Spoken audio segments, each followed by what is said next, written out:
Multnomah County just released a draft plan for its deflection center, located in this building off Southeast Sandy Boulevard. The plan comes just 2 weeks before it's scheduled to open on September 1st, the day drug possession becomes a crime again in Oregon. The plan's major takeaway? Security. 2 guards will be at the site 24/7, costing the county $740,000 for the first 10 months. More security will patrol the block and call 911 if they see an emergency. As far as I'm concerned, it's pretty much a fig leaf, a lot of kind of empty language, but no real substance. David Watnick is an attorney representing a preschool about 450 feet from the center and outside the area covered by security.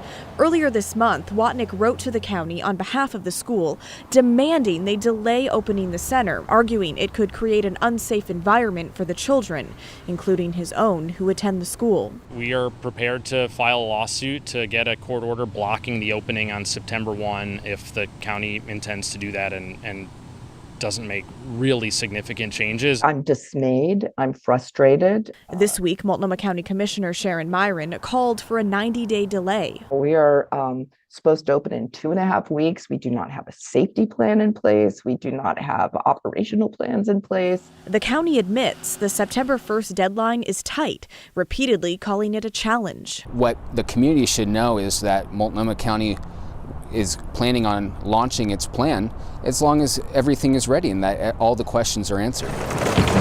But they're not. For one thing, construction is still underway. A paint crew was there Friday morning, and a signed good neighbor agreement won't be ready in time. The county is moving at breakneck speed to be ready on September 1st. All to help people like this man. Everybody likes to get high.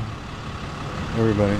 Yet he doesn't see deflection as a way out. He's only choosing the treatment because he's preventing himself to go into jail. So after he's done doing treatment, he's going to be back out here doing the same thing again. Well, Blair joins me now from outside the center. Blair, security is a major issue for the surrounding community. What else does the plan touch on?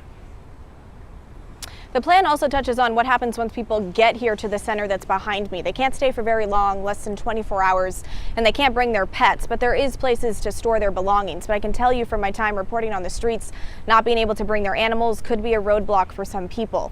The draft plan also talks about transportation. It'll be up to law enforcement or county staff to transport people to and from the center by cabs or by law enforcement vehicles. And they're doing that to try and prevent people from setting up camp in this neighborhood. But I got to tell you, there are already camps set up in this area. Take a look. There's a site right down here at the end of this block.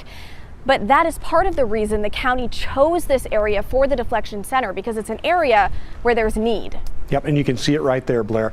Hey, what about the impending lawsuit if the county opens on September 1st, which it sounds like they're working toward?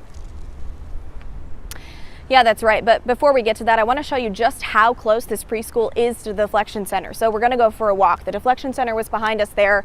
The Soho house is on my left. But back to the lawsuit. You heard it there. The preschool will sue the county come September 1st if they don't come up with a more robust security plan. And, I asked the county spokesperson about that today, and they really didn't seem fazed at the threat of an impending lawsuit.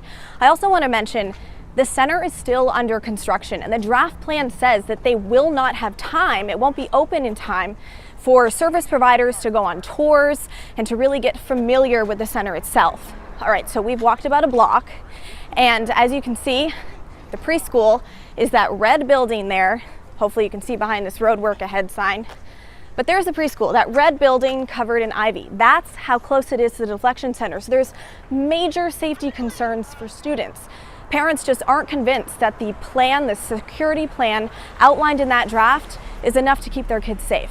Yeah, wow, that's pretty close. So what's next for the plan? So next week, county commissioners will review the plan and they'll vote on it on a later date. But I also want to add that the county chair has agreed to add Commissioner Sharon Myron's resolution to delay this whole thing for 90 days to next week's agenda. So we'll be watching. Yeah, we will, and you've got it covered. Blair, thanks a lot.